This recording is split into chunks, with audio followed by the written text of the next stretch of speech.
J'annonce aussi aujourd'hui que toutes les visites dans les centres de personnes âgées, dans les hôpitaux, vont maintenant être interdites.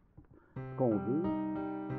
Je m'adresse à toi pour cette trace que tu m'as laissée et pour ta capacité à avoir su créer une relation intimement significative et maternelle à mon égard. Toi pour qui les paroles ne viennent plus ou que très difficilement. Toi qui es une personne âgée en période de confinement, je m'adresse à toi. Je m'ennuie du bon vieux temps. Tu sais, l'avant-Covid, quand on pouvait se voir. À cette heure, quand je te vois au travers de mon écran de téléphone Sony Xperia, ton image m'est pas mal répartie comme suit.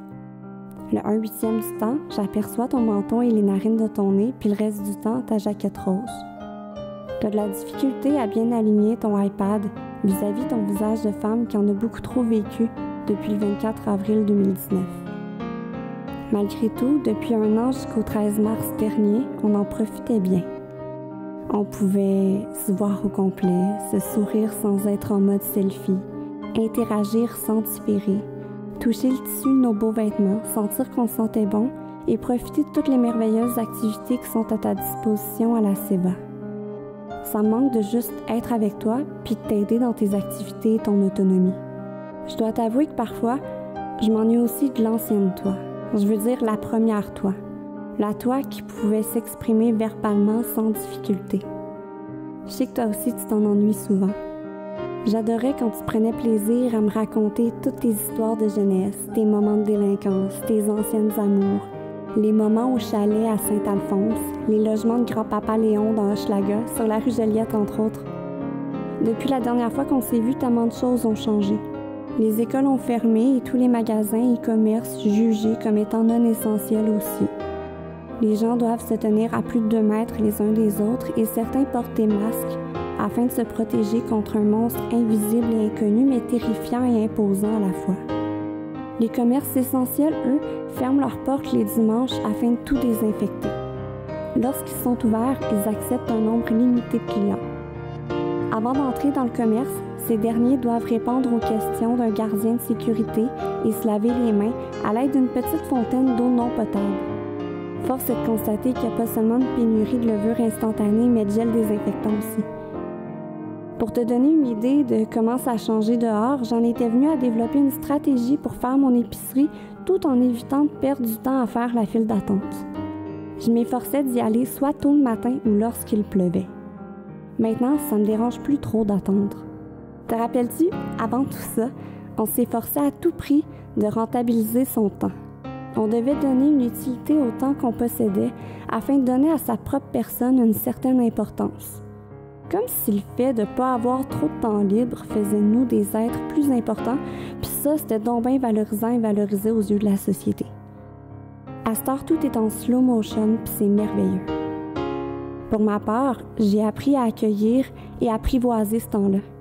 Le printemps aussi semble être sur pause. Il tarde à être généreux.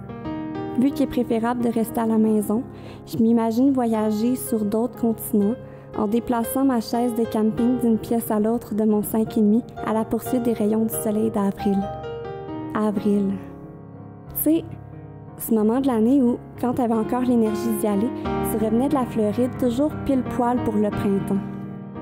Toi, t'as toujours suivi le soleil et la chaleur. Comme un félin qui se prélasse sur le plancher du salon, là où la fenêtre offre une mini Florida de 4 pieds carrés au sol. Je pense à toi. Ah, puis je t'appelle. De Candiac, tu tentes de me communiquer que ça va bien des fois, mais que c'est de la merde souvent. De Montréal, je tente de te changer les idées, de te faire rire. Toi, tu tentes tant bien que mal de m'expliquer tes problèmes liés à ton tricot ou à l'application Let Me Talk sur ton iPad.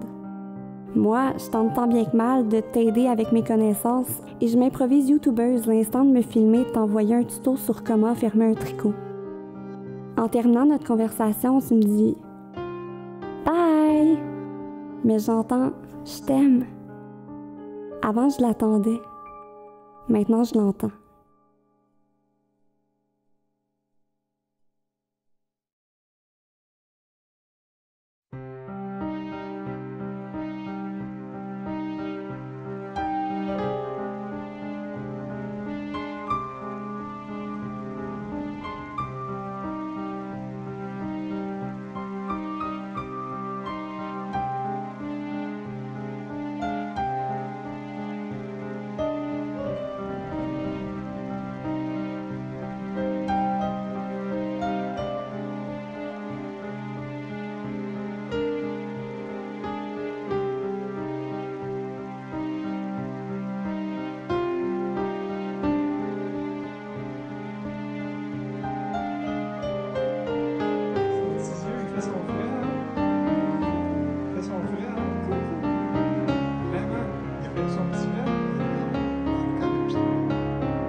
la piscine.